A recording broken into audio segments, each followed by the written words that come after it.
Chamber of commerce उसके अध्यक्ष के तौर पर वे आज खरगोन पश्चिम निमाड़ के इस बहुत ही महत्वपूर्ण सेक्टर की जिम्मेदारी संभाल रहे हैं। सर, कैसे केके फाइबर्स की शुरुआत हुई? पहले वो एक बहुत ही आपकी जर्नी, ऑस्पिशियस जर्नी जिसे हम कहेंगे कि बहुत कठिन डगर थी, जैसा हमने सुना है, बड़ी चुनौतियों के बीच में आपने मुकाम हासिल किया है। और जब केके फाइबर्स की आपने शुरुआत की, क्योंकि ये पूरा इलाका जिसे हम लोग कहते हैं कि ये व्हाइट गोल्ड यानी कि कॉटन की खेती के लिए बहुत जाना माना पहचाना नाम है, देश ही नहीं पूरी दुनिया में, और वहां पर आपने केके फाइबर्स की एक स्थापना की और कैसे ये सफर आगे बढ़ा? सर, बहुत ही आपके जो अनुभव है उसे सुनना चाहेगी आज की पब्लिक। खरगोन कपास का क्षेत्र रहा है और यह 1870 से यहाँ कपास का उत्पादन होता रहा है। उसके बाद एक दौर ऐसा आया जब खरगोन में कपास का उत्पादन कुछ कम हुआ और उस समय में महाराष्ट्र का जो एकाधिकार खरीदी कपास का जो है वो समाप्त हुआ, तो अधिकतम हमारे निमाड़ के जितने जिनिंग के मालिक थे उन्होंने महाराष्ट्र, उड़ीसा, तेलंगाना, आंध्र, राजस्थान सभी राज्यों में उद्योग डाले। और उस समय में मेरे अनुज कल्याण और हमने यह निर्णय किया कि हमको खरगोन में ही डालना है। और ऑटोमेशन हो रहा था, पहले ऑटोमेशन नहीं था, तो ऑटोमाइज हमको यूनिट शुरू करना है। उसकी लागत बहुत होगी, क्या होगा, उसके ऊपर काफी चर्चा करते हुए, बैंकों से संपर्क करते हुए कि अगर हमें करोड़ों रुपए की जो लागत लगेगी तो हमें कहां से मिलेंगे। तो खरगोन का निर्णय करना ही एक बड़ी चुनौती थी।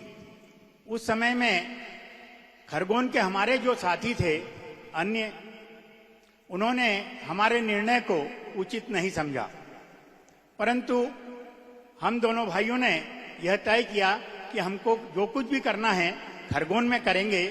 यदि हम बाहर जाकर 100% काम करते हैं और खरगोन में 50 भी कर लिया तो हम सफल हो जाएंगे। माननीय कल्याण अग्रवाल जी केके कॉटन जिनिंग के वे संचालक हैं, मालिक हैं। किस तरीके से कल्याण जी, क्योंकि बहुत सारी चीजें शुरुआत तो बताई आदरणीय कैलाश जी ने कि कैसे कॉटन इंडस्ट्री को आपने यहाँ पर एक बीज बोया, लेकिन मौजूदा दौर में आप किस तरीके से देखते हैं, क्योंकि चुनौतियां बहुत है इंडस्ट्री के सामने, हम लोग देख भी रहे हैं, समझ भी रहे हैं, किस तरीके से इंडस्ट्री आप लोग आगे बढ़ा पा रहे हैं। और खरगोन की जो पहचान है सर कॉटन इंडस्ट्री की, यहाँ पर लोग बड़े ही निर्भर है मुझे लगता है कॉटन की खेती पर, इंडस्ट्री पर। उस दौर में, बदलते दौर में कैसे आप इंडस्ट्री को आप आगे बढ़ा रहे हैं और तमाम किसानों को इसका फायदा भी मिल पा रहा है? सबसे पहले तो मैं बंसल न्यूज को धन्यवाद दूंगा कि जय जवान और जय किसान इस कार्यक्रम में हमें यह अवसर दिया। जय जवान की बात करें तो सभी मेरे पूर्व सैनिकों को जय हिंद। हम लोग मिलिट्री की ट्रेनिंग तो नहीं कर पाए, पर एनसीसी में एक अच्छे मुकाम तक हमने कहीं प्रशिक्षण लिया है। और जब किसानों की बात करें तो हम गौरवान्वित हैं कि खरगोन कृषि उपज मंडी से हमारा नाता हमारे दादाजी के समय से रहा। मेरे दादाजी खरगोन कृषि उपज मंडी में एक तुलावटी के रूप में, मेरे पिताजी खरगोन कृषि उपज मंडी में, मेरे और हमारे भैया के हमारे पिताजी खरगोन कृषि उपज मंडी के अध्यक्ष रहे। उस समय व्यापारी भी अध्यक्ष बन पाता था। और श्रम को महत्व देते हुए उस यात्रा को हमने यहाँ तक शुरू किया। हम उन सौभाग्यशालियों में से भी हैं कि सुबह उठते हैं तो किसानों के बीच में और सोते हैं जब तक किसानों के बीच में रहते हैं। तालियां बजाइए, जोरदार तालियां बजनी चाहिए। और इन सब के बीच में मुझे लगता है कि सर किसानों के बीच में सोते हैं शाम तक भी किसानों के, और ये सब संभव हो पा रहा है सर जब वो जवान वहां पर तैनात है बॉर्डर पर। किसानों की बात और चुनौती की बात, हमने वो दौर देखा है मंडियों का, जब 1000-2000 बोरी प्रतिदिन अगर आती थी तो मंडियों में उसके खरीदार नहीं होते थे। आज खरगोन में हमारे इस धरती माता की उपजाऊ मिट्टी और किसानों की मेहनत से, सरकार के अथक बिजली, पानी और अन्य सुविधाओं के कारण प्रतिदिन खरगोन मंडी में 50,000 1 लाख बोरी अनाज और 2,000-3,000 ट्रैक्टर कपास प्रतिदिन आता है।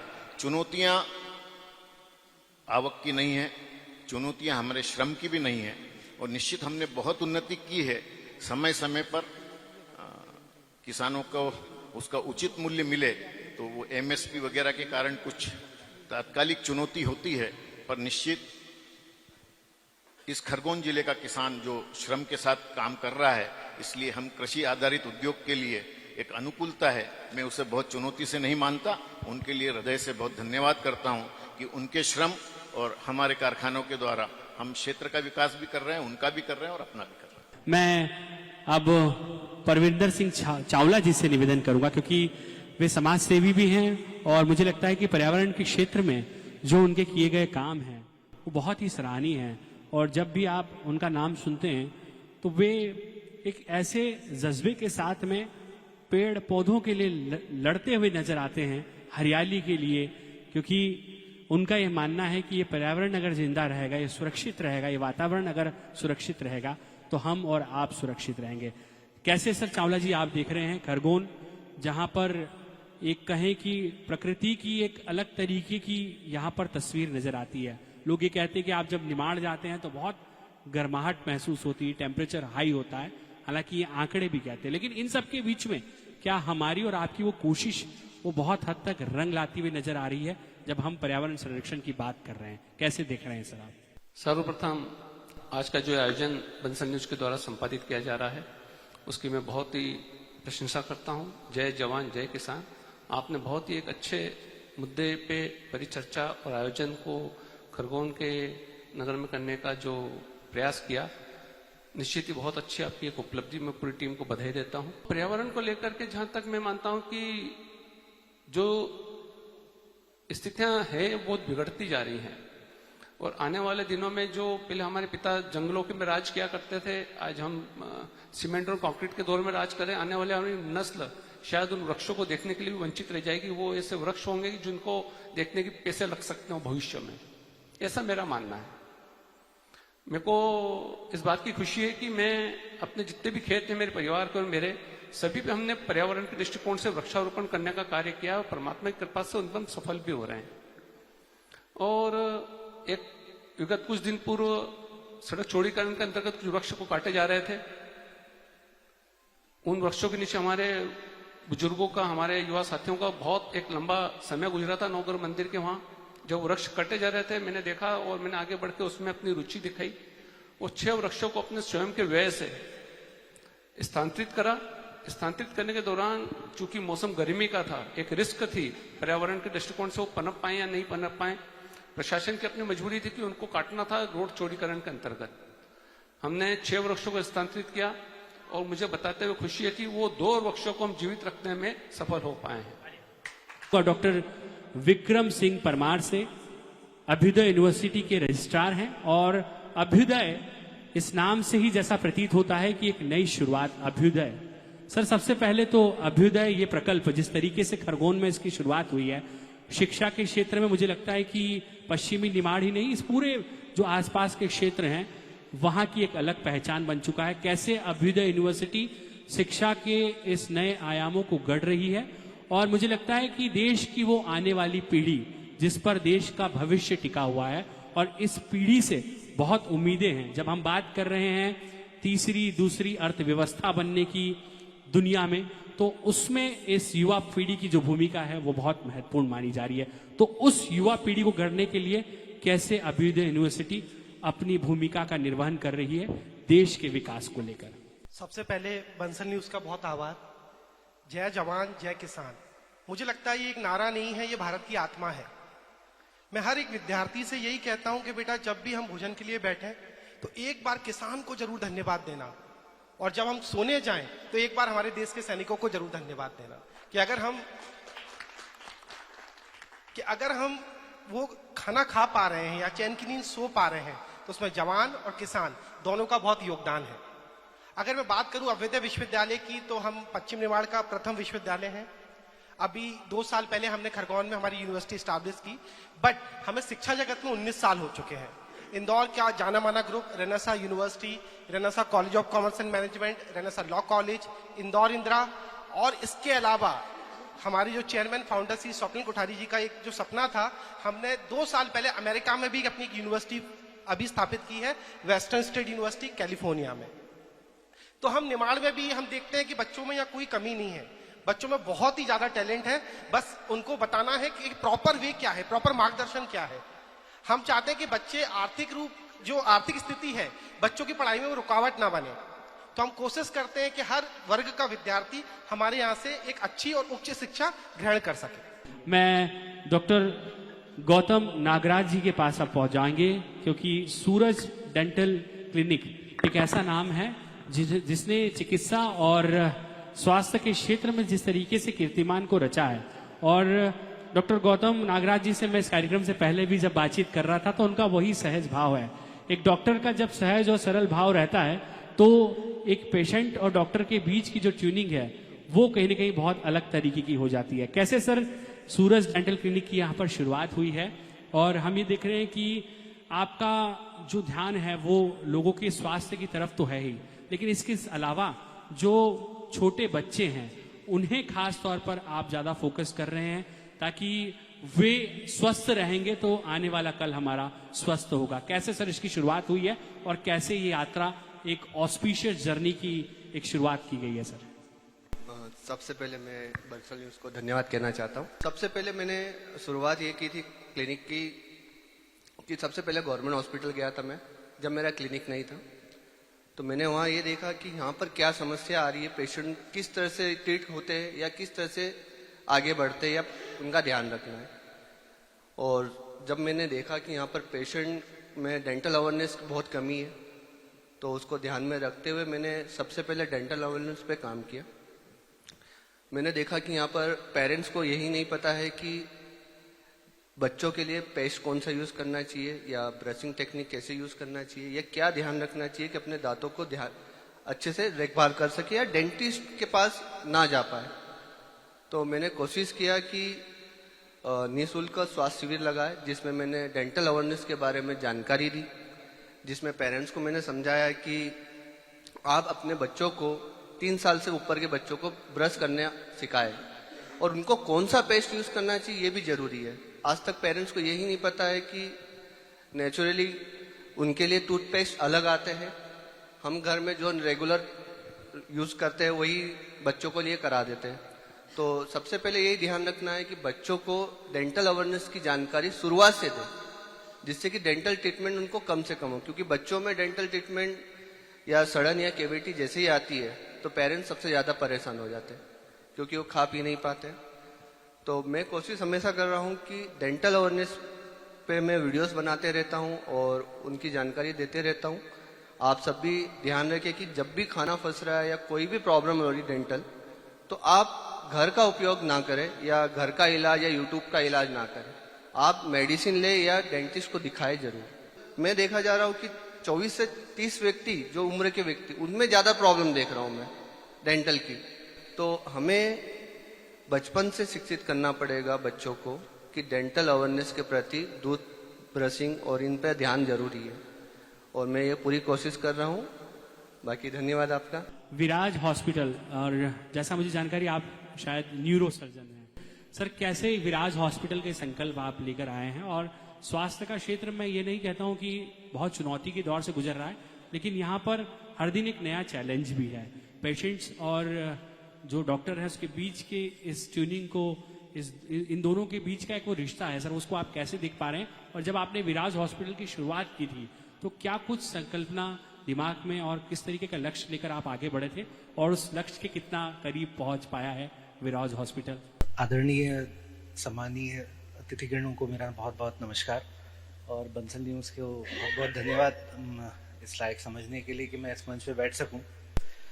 सर, विराज हॉस्पिटल के बारे में थोड़ा सा बोलने से पहले 2 शब्द में जय जवान जय किसान के बारे में कहना चाहूँगा। आदरणीय शास्त्री जी ने 1965 में इस नारे को हमें दिया, जब देश 2 मेजर संकटों से गुजरा था, एक खाद्य समस्या और दूसरा पाकिस्तान से हमारी लड़ाई।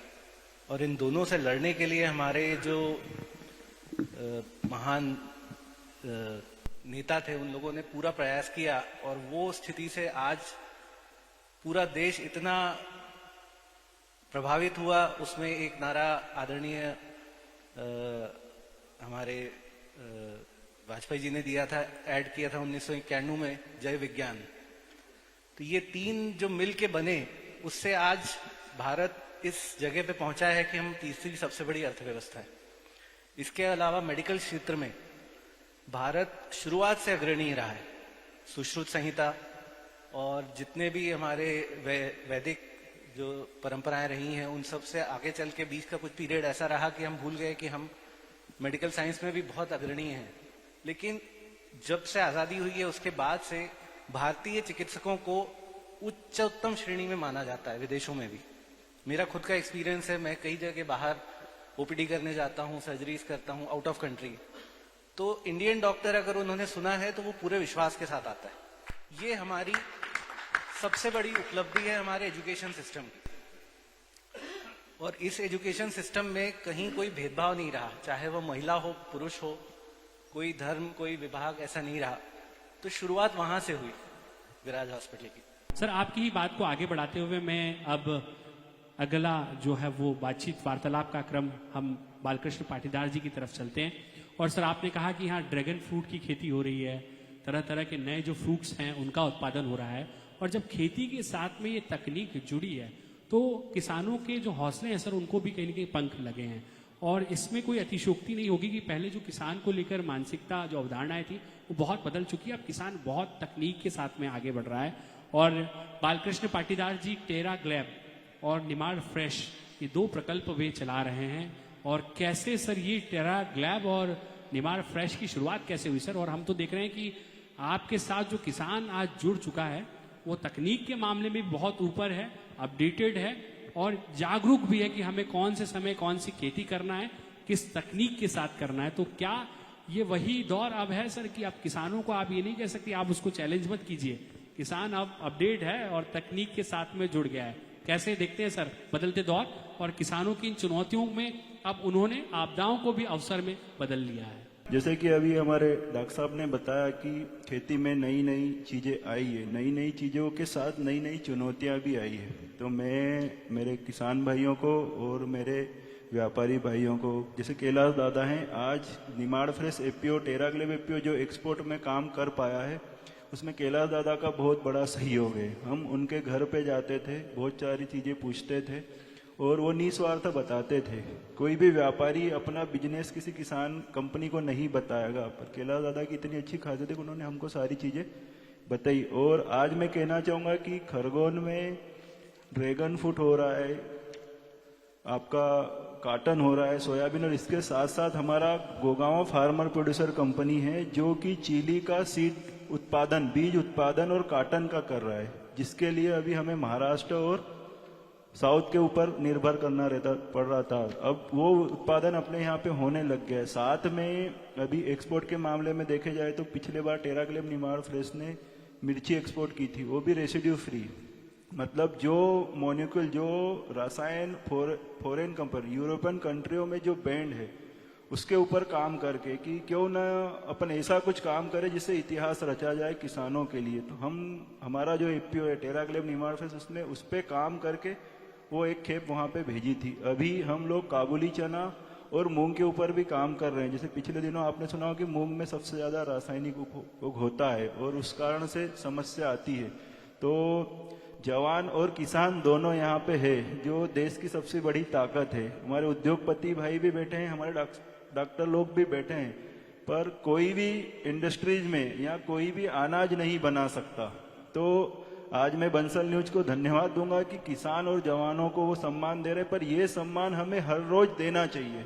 मैं डॉक्टर भालके की तरफ जाऊंगा। सर, चिकित्सा का ये क्षेत्र, और आप कह रहे थे कि चूंकि आपने जिस तरीके से एजुकेशन हासिल किया और आप चाहते तो किसी और प्रदेश, किसी और बड़ी, मुझे लगता है किसी कंट्री में भी आप सेवाएं दे सकते थे।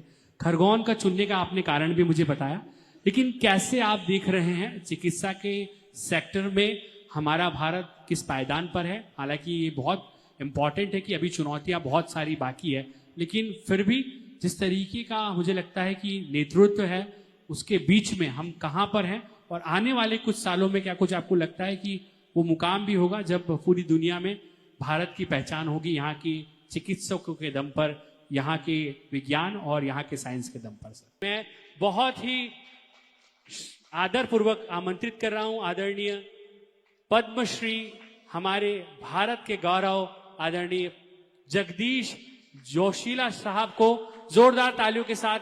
मुझे लगता है कि तालियों की गड़गड़ाहट पीछे तक जो युवा पीढ़ी है वो इन्हें आप देखिए, सुनिए, और मुझे लगता है कि अपनी रचनाओं और अपने साहित्य के माध्यम से वे आज भी युवा ही हैं।